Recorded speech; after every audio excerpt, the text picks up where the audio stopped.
What makes a parent, a protector, turn into a family annihilator? Experts suggest these killers are often driven by shame, a feeling of failure, and a desperate need to stay in control. They can be motivated by financial ruin or a family breakdown, and see murdering their loved ones as a twisted way to save them from hardship or disgrace. Decades earlier, another father decided murder was the only way out, leading to one of the most infamous cases of family annihilation in American history. On the surface, John List was a pillar of his community in Westfield, New Jersey. He was a quiet, devout Lutheran, a Sunday school teacher, and an accountant. He lived with his wife, mother, and 3 teenage children in a huge 19-room Victorian mansion. By 1971, List's orderly life was falling apart. He had lost his job and was drowning in debt, but he was too proud to tell his family.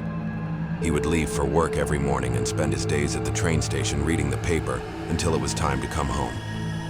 As his money problems grew, List decided on a horrifying plan. He believed that if his family fell into poverty, they would turn away from God. In his distorted mind, the only way to save their souls was to kill them and send them to heaven. On November 9, 1971, he carried out his plan with cold, methodical precision. After his kids left for school, he took 2 handguns and shot his wife, Helen, in the kitchen. He went upstairs and shot his 84-year-old mother, Alma. Then he calmly made himself lunch.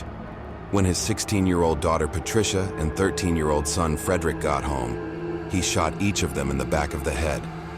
He then went to his oldest son's high school soccer game. After driving 15-year-old John Jr. home, List shot him too. He dragged the bodies of his wife and children into the ballroom and placed them in sleeping bags. He then went through the house and cut his own face out of every single family photo. He stopped the mail and sent notes to the kids' schools saying they'd be gone for a few weeks to visit a sick relative. Finally, he turned on the air conditioning, tuned a radio to a religious station, and left a 5-page letter to his pastor on his desk, confessing to everything. Then, John List disappeared.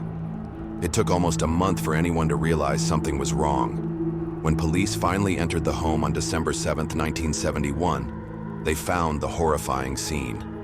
But by then, List was long gone. He created a new identity, Robert Clark, moved to Denver, and later to Virginia, where he got a job as an accountant and even remarried. For nearly 18 years, he was a ghost who had gotten away with mass murder.